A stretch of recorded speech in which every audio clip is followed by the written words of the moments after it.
Agarwal, I leave the last word with you because the interesting question then here becomes is what does hang your boots mean for and Asim Munir mean for the current establishment in Pakistan? Because like I've said, China does not have a history of, say, encouraging regime changes per se. China has a history of throwing money at countries, making sure that they come under some sort of a debt trap, and then being with whatever establishment is currently there. We've seen that happen also in Myanmar. That was China's policy for Myanmar as well. So I want to understand from your perspective, I leave the last word with you. What does hanging your boots mean as far as China's involvement in bringing political stability and financial security to Pakistan will be concerned? Will China change its policy? Thank you, Devika.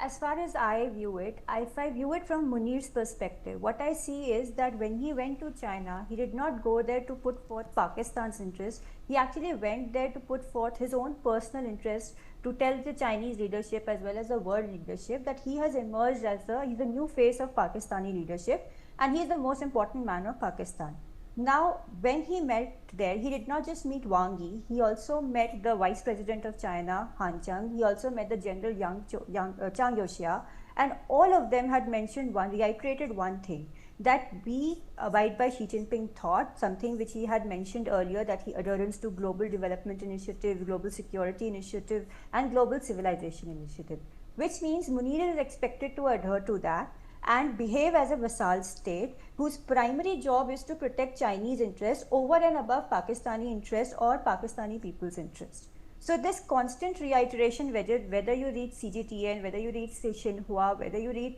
any China military source or anything, they're all pointing out shared future and shared interest, which also means that China is willing to get itself involved with the Baloch insurgency if it comes to protecting their national interest, because as everyone has mentioned out here, rightly so, that a lot of money has been invested and Munir has shown himself to be much of a good for nothing person. So to prove his worth, and especially when he has just met Donald Trump, to whom he has also pledged a commercial control of Balochistan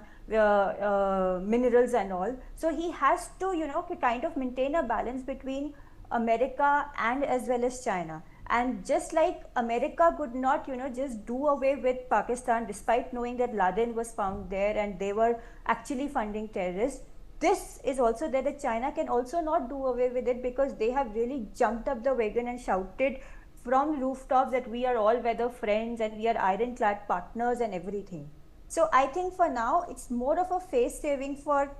China, as well as they need to make Munir pull up their socks, actually, instead of hanging up their boots, to pull up its socks and actually start working for Chinese interests, for which he has actually been placed there in the position that he is in Pakistan.